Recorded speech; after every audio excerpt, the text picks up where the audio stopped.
सलमान तासीर जब मरा था ना तो 5-5 लाख रुपया मौलवियों को ऑफर की जनाजा पढ़ाओ। 5-5 लाख रुपया छोटे छोटे मौलवियों को। और दाता साहब की मस्जिद के खतीब भी सुबाई जो थे वो खतीब थे, मुलाजिम थे। उन्होंने कहा कि ईमान नहीं बेचना, निकालना नौकरी से तो निकाल दो। और बादशाही मस्जिद का मौलवी जिसका पता ही नहीं चलता कभी किधर चला जाता है कभी किधर, यहां तो वो भी खड़ा हो गया। उसने कहा ना ईमान नहीं बेचना। गवर्नर हाउस की मस्जिद का इमाम कहने लगा कि बख्शा जाना ना जाना ये तो रहमत इलाही का मामला है, पर इतना गंदा जनाजा नहीं पढ़ना, इतना गंदा जनाजा नहीं हम पढ़ेंगे। मरने के बाद तुम्हारे जनाजे नहीं पढ़े जाते, तुम्हारी कब्रें खराब होती हैं, किधर है तुम्हारी दौलतें। और वो मौलवी आज तक पता ही नहीं किधर गया जिसने उस गलीज का गंदा जनाजा पढ़ाया। तो भाई अपनी कब्र अशर को, जब जहां तुम्हारे जनाजे नहीं पढ़े जा रहे तो वहां तुम्हारा क्या हाल होगा। इसलिए इन लोगों को चाहिए कि अपनी जिंदगी इस तरह गुजारें कि कुछ ना कुछ मुंह लेके सरवरे कायनात के पास चले जाएं, वरना ऐसा ना हो कि यहां भी फिटकार और वहां भी फिटकार।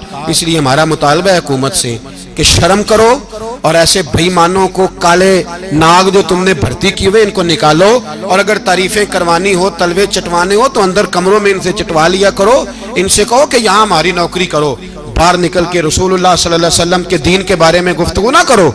इसलिए कि अल्लाह तबारक व तआला ने इस दीन के अंदर बड़ा हुस्न और बड़ा जज्बा रखा हुआ है, बड़ा वकार है। हमारा मुतालबा है हुकूमत से कि खत्म नबुव्वत के मसले पर कोई सियासतदान गुफ्तगू ना करे।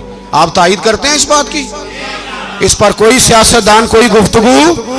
हमारे पास बड़े तमाशे हैं सियासत करने को, बाकी तमाशों पे सियासत करो। और आप यकीन करें सियासी जमातों का इतना बुरा हाल है कि इनके लीडर के बारे में कोई बात करे तो पागल हो जाते हैं ये एहतजाज कर करके। और उसने डायरेक्ट कह दिया कि खत्म नबुव्वत का मसला ही कोई नहीं, जो दीन की बुनियाद है, किसी को परवाह नहीं। मुझे तो उन लोगों की फिक्र हो रही है जिन लोगों ने इन्हें वोट दिए हैं, वो अल्लाह को क्या जवाब देंगे। और ये अल्लाह माशाल्लाह सारी सियासी जमातें इस तरह की। और मेरा वजीर कानून साहब को भी मशवरा है कि जिंदगी बड़ी थोड़ी है, बड़ी थोड़ी। अल्लाह सबको माफ करता है, अपने रसूल के गद्दारों को माफ नहीं करता। और यहां तुम्हारी गाड़ियों पे झंडे लगे हुए हैं, वहां भी तुम्हारे झंडे लगेंगे, पर इसलिए लगेंगे कि ये गद्दार है नामूस रिसालत के, ये झंडे लगेंगे। शर्म करो और डर जाओ, बस कर दो।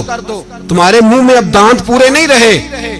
कोई शुगर का मरीज है तो कोई ब्लड प्रेशर का, तो कोई हार्ट का, तो कोई कैंसर का। शर्म करो और अपनी कब्र की भी थोड़ी सी फिक्र करो। बताओ पाकिस्तान के कितने सदर गुजरे, वजीर आजम गुजरे, तो उनकी कब्रें कहां हैं? कोई जाता है उनकी कब्रों पे?